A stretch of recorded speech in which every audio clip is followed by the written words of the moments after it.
Okay. Hi, y'all. I'm back again. And so, like I said in the other video, I'm going to talk about my twin flame story. For those of you who are just joining my channel, thank you for stopping by. And for those who've to my videos before, thanks for coming back again. I hope you don't be a stranger. Please subscribe. And I'd love to hear from you below. So I met my divine masculine for the first time in 2016. And it was 1 year since I've relocated. I was living in London prior, and I relocated to the Caribbean in 2015. And a year after, I met my divine masculine on the same island, which we still currently live on.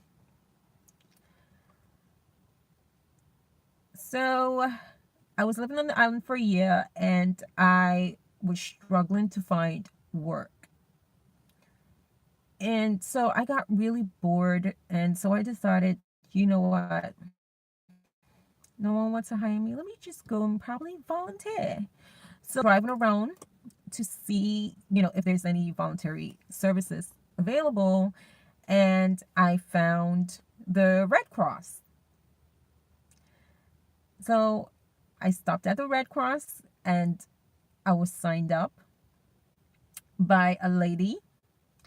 And so, I think this was back in springtime of 2016, I think. Yeah, springtime 2016. I signed up to the Red Cross, and I got a call around like 3 months later, about like an induction kind of thing. And so I went, and when I went to the induction, I was the only female present. I was in a room with 1, 2, 3, 4, 5 men, and the person who was the inductor was my divine masculine. And so for that entire time I was there, it was very uncomfortable. Uncomfortable because all eyes was on me. I was the only female there, so I had the attention. And my divine masculine, he was telling them, leave her alone. She's married. He didn't know me. I didn't know him. And he was like, leave her alone. She's married. She belongs to someone. And that was our first encounter. And I think we had about 3 to 4 encounters in the volunteering space. And then I think on the fifth encounter, so it was very casual and stuff. On the fifth encounter, I can remember, well, what happened. He was, he was being like a jerk. Not a jerk to me, but he was being a douche. He was being a douche. He was showing off, and I was like, my God, you're so disgusting, right? Like, who would like, I never found him attractive or anything like that, but there was just something about him that I felt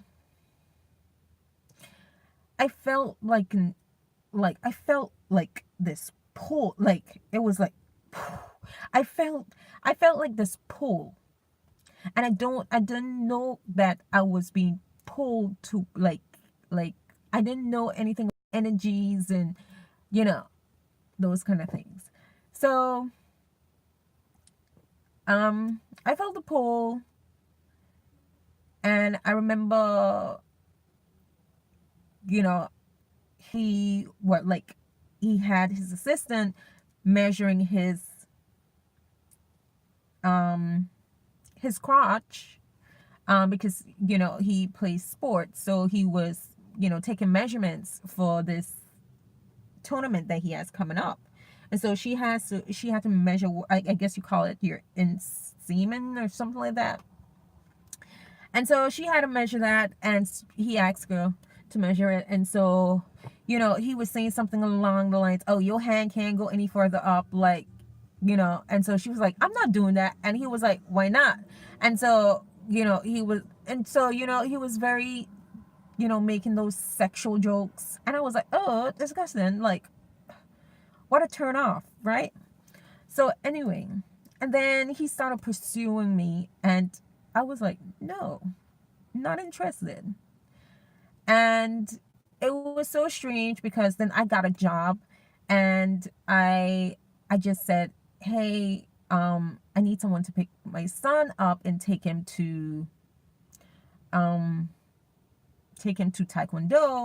Can you do me a favor, please? And he was like, yeah, sure, no problem.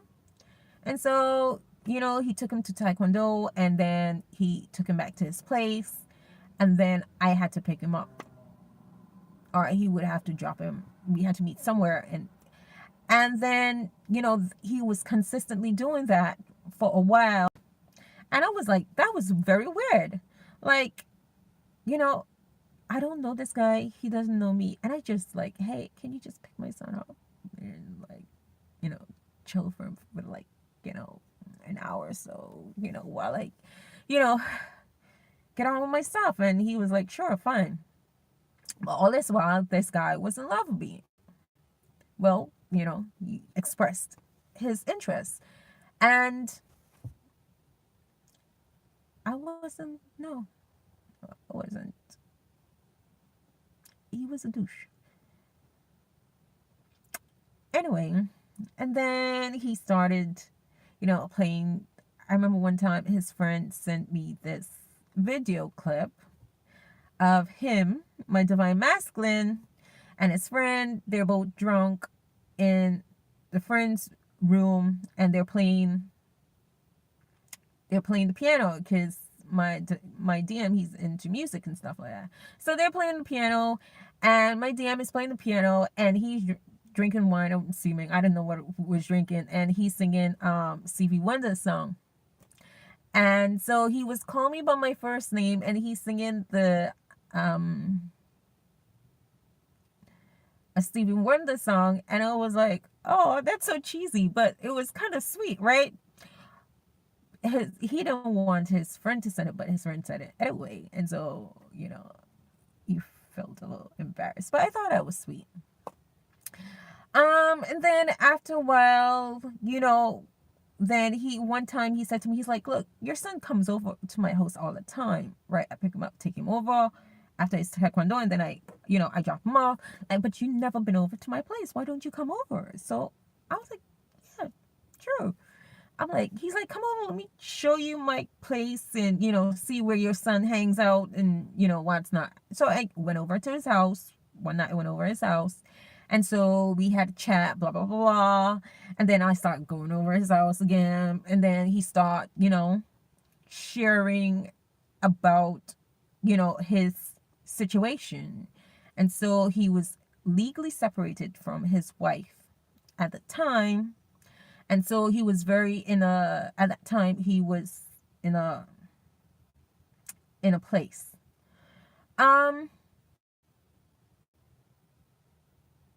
Why wasn't that the first warning sign?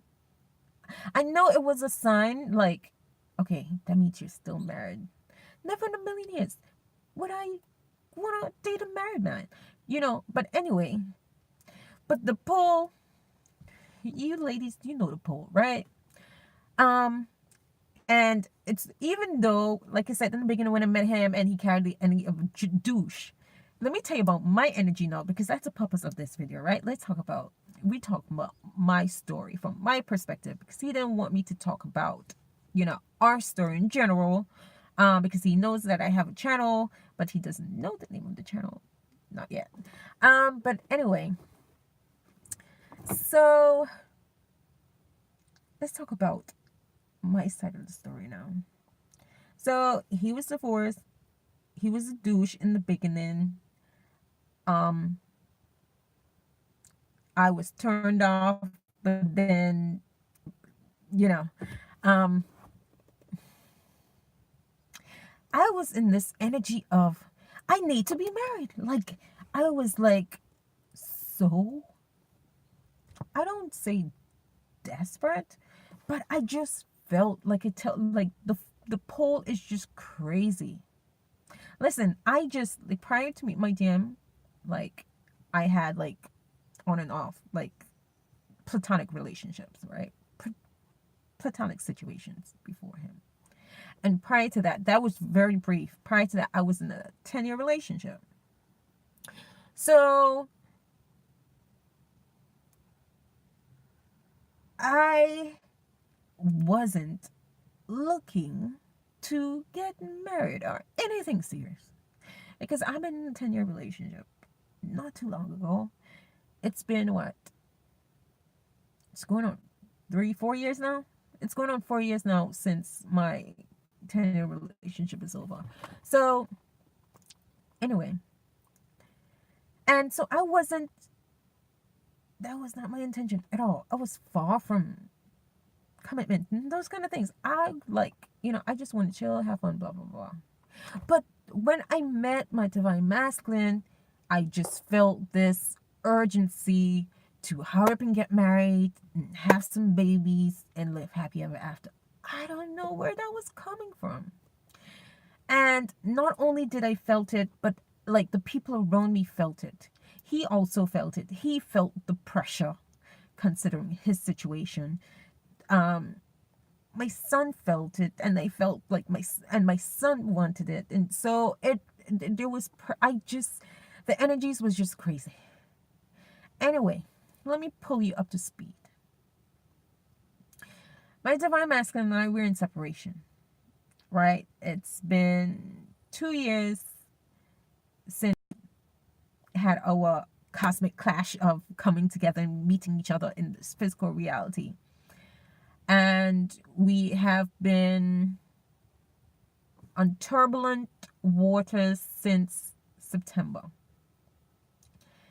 Some issues happened, and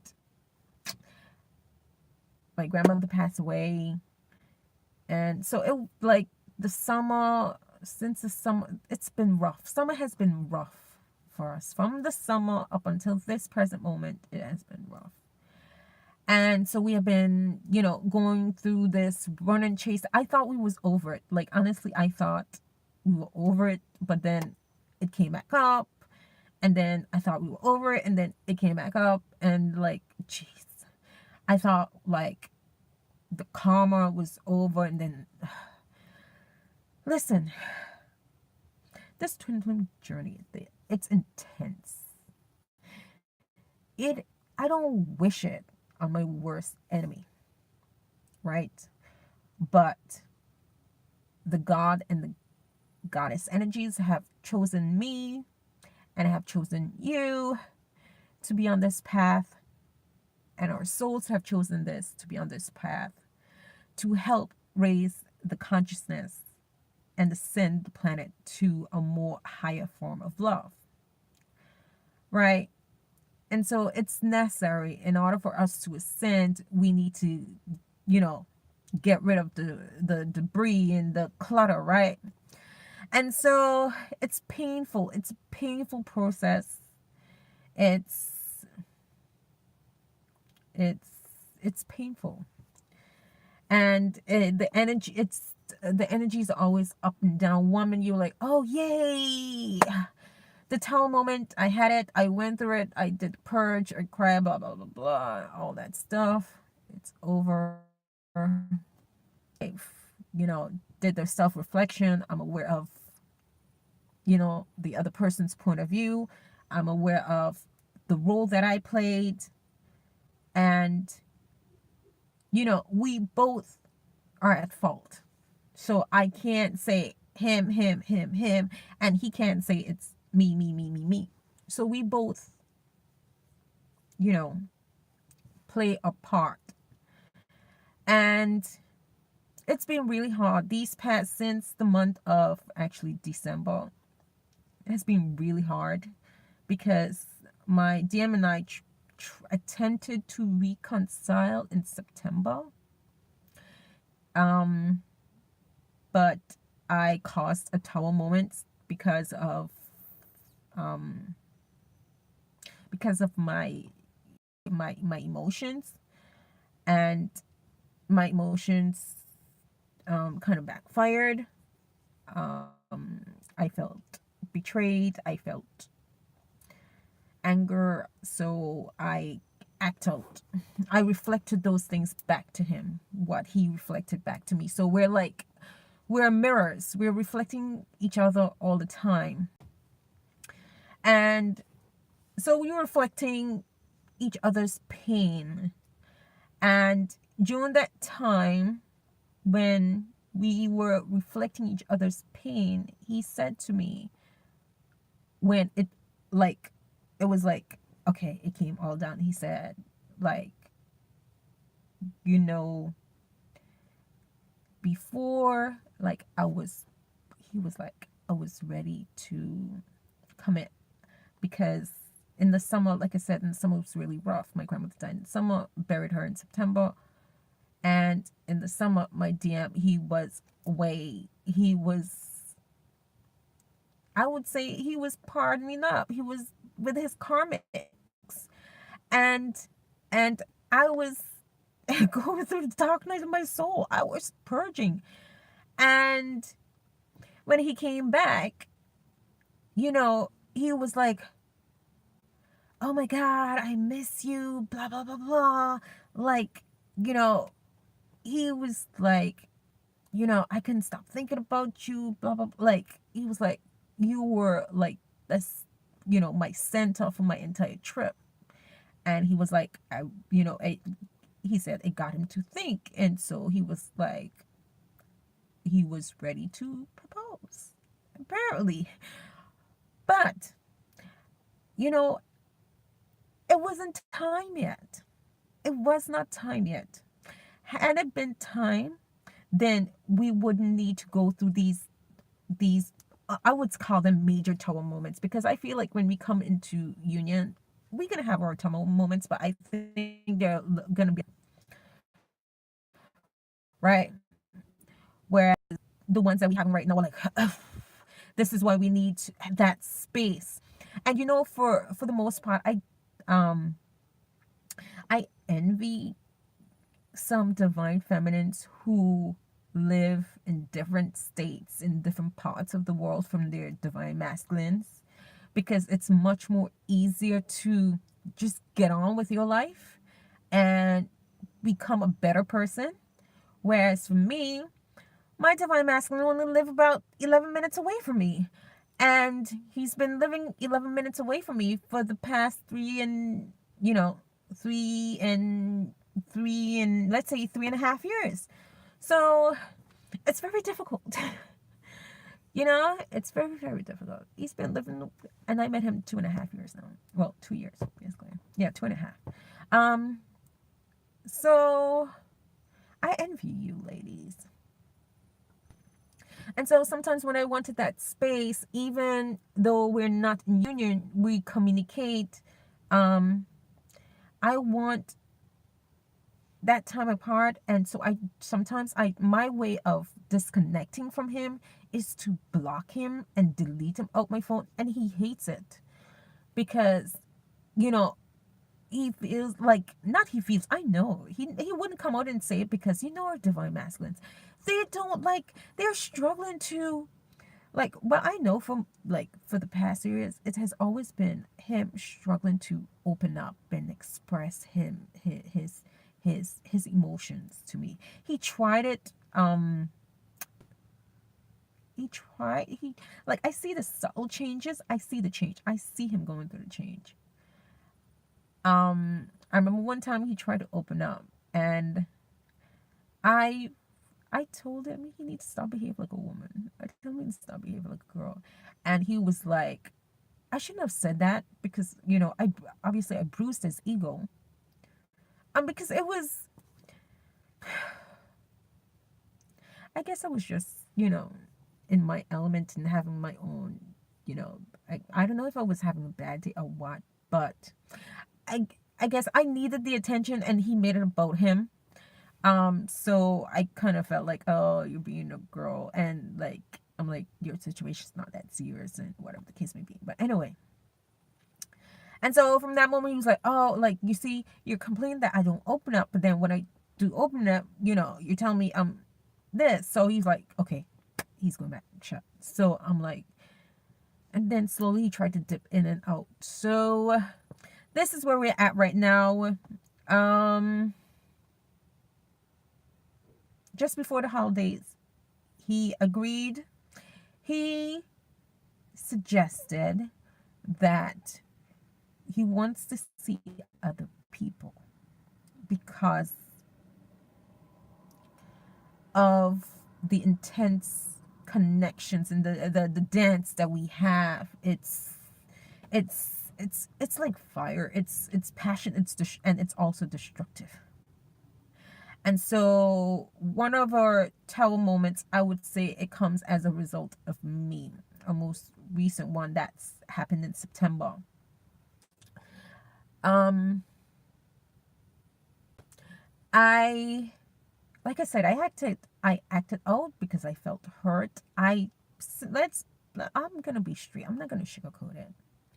I basically destroyed a gift that he gave to me,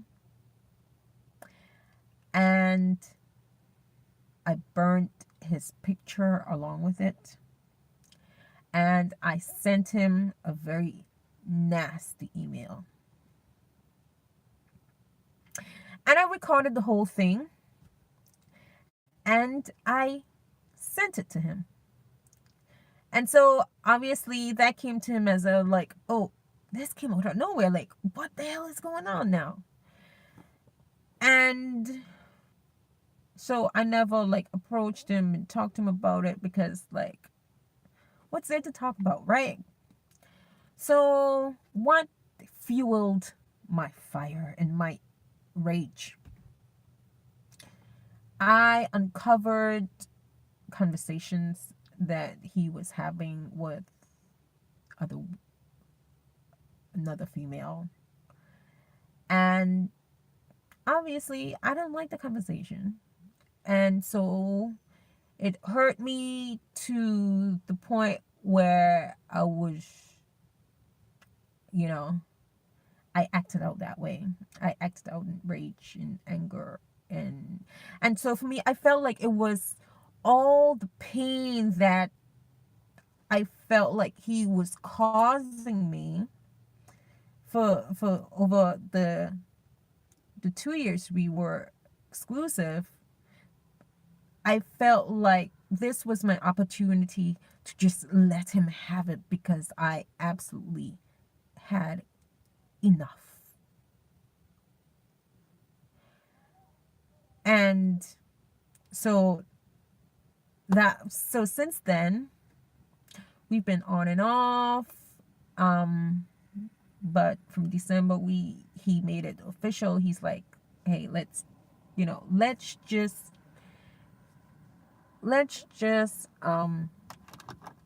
you know go and see other people. So I'm like, okay, cool. Is this what you want? Cool. The way that he went about doing it was another bitch ass move. But that anyway, that's a different story. So instead of doing what I usually do, which is fight when I'm not in control and not having things my way, um I said, you know what? Okay, sure. You want to see? I think, you know what? Sure, this may be good. You want to see other people? Fine. Because we need that separations for that energy to pass. For that pain that we've been the back and forth. We need sufficient time because let me just put it this way. During that 2-year period, we've been exclusive, we probably broke up at least 24 times. Because, like I said, as you ladies know, the journey, it's intense, the energy's intense. So we're always in this dance where, like, one minute we're like this, then that, then this and that, but then at the same time we cannot, we're like, oh, it's like you're in a rubber band. Yeah, you can, there's this space where you can, you know, you can work with, but the elastic always pulled you back to that point. It always pull you back to that center point. And that's what the journey for us was like. No matter how we try to, you know, it always, you know, come bring us back. The energy always pulls us back. And what make matters worse, 1 year into our exclusivity, there was job offers available, and we were both working, um, completely separate organizations. Um, but then he wanted to pick up extra income because he's masculine, so he's a workaholic. Yeah, he's my divine masculine's a workaholic. I think he got like 20 jobs. Yeah, seriously, I'm not kidding. No kidding. Um, so he wanted to pick up another job, and this job was in teaching. So he applied for the job, he got the job, and then a month later, a counseling post was opened in the school. I applied for it. I was shortlisted. Was interviewed by a panel of 6 people. I got the job. You want to know what happened? My divine masculine I end up working for the same organization. We work in education. We work for the government, and across the four high schools, my divine masculine and I, we work at 2 of the 4, and those 2 we work in the same 2 schools. Hear me out. So on a week, on a work week, I see my DM at least 3 times a week at work. 3 days of the week I see my work.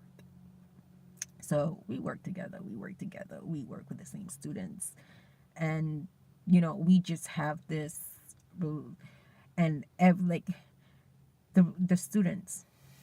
The students know, the students sense it, the students talk about it, they even try to hook us up. We, and all those kind of stuff. But anyway, so that's God, y'all. That is God at work. That is God at work. No matter how much we try to, God was like, nah. So we work together.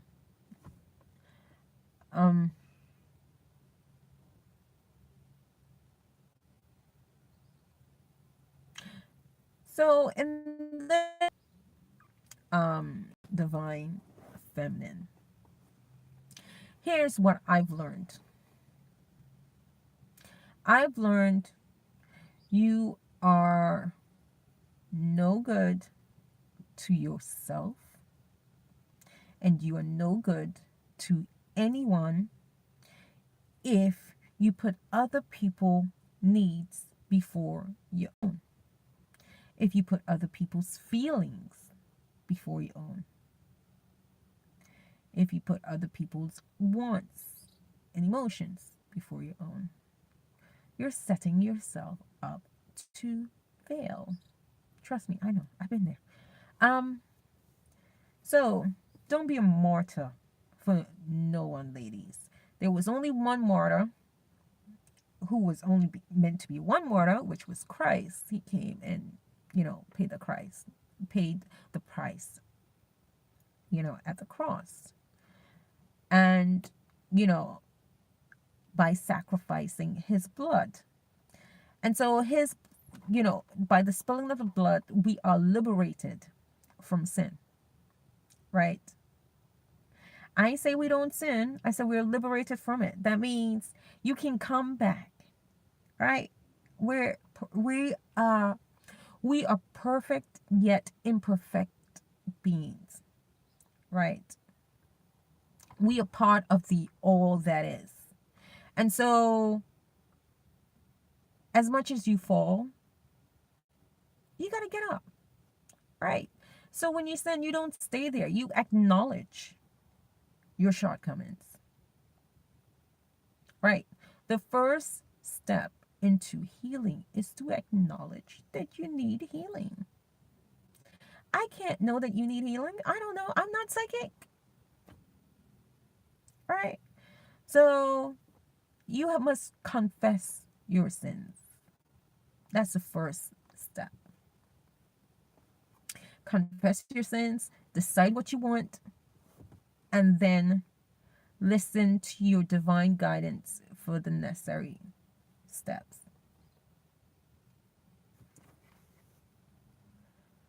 Okay, so I said a mouthful.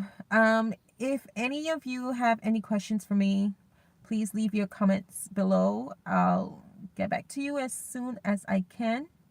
Thank you for hearing my story. That's just one of many. On Wednesday, I'll probably share part 2 of my TF journey, and continue to share what I've learned in the process. And like I said earlier, ladies, don't give up. Don't throw in the towel like your blessings are coming. Understand your role within society. Our role here is to rise the vibration of the planet. We're here to help humanity to ascend. We're going back towards the journey of oneness. We're going back to the law of one, right? So regardless of what's happening around you and what's happening with your DM, it's all for your own good, right? It's part of the journey, because there's no separation. There's no separation between you and God. There's no separation between you and I. There's no separation between you and your counterpart. There's none.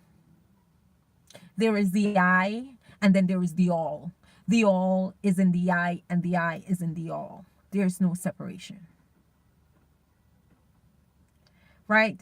So if there's no separation and you are called to walk this divine path, then what does that make you?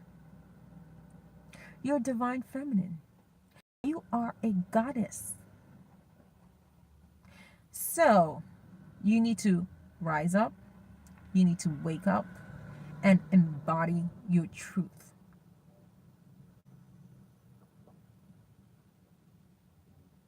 Stop the crying, right? Cleanse yourself. Be reborn. Surrender. And I guarantee you it will be worth it. Until next time, bye.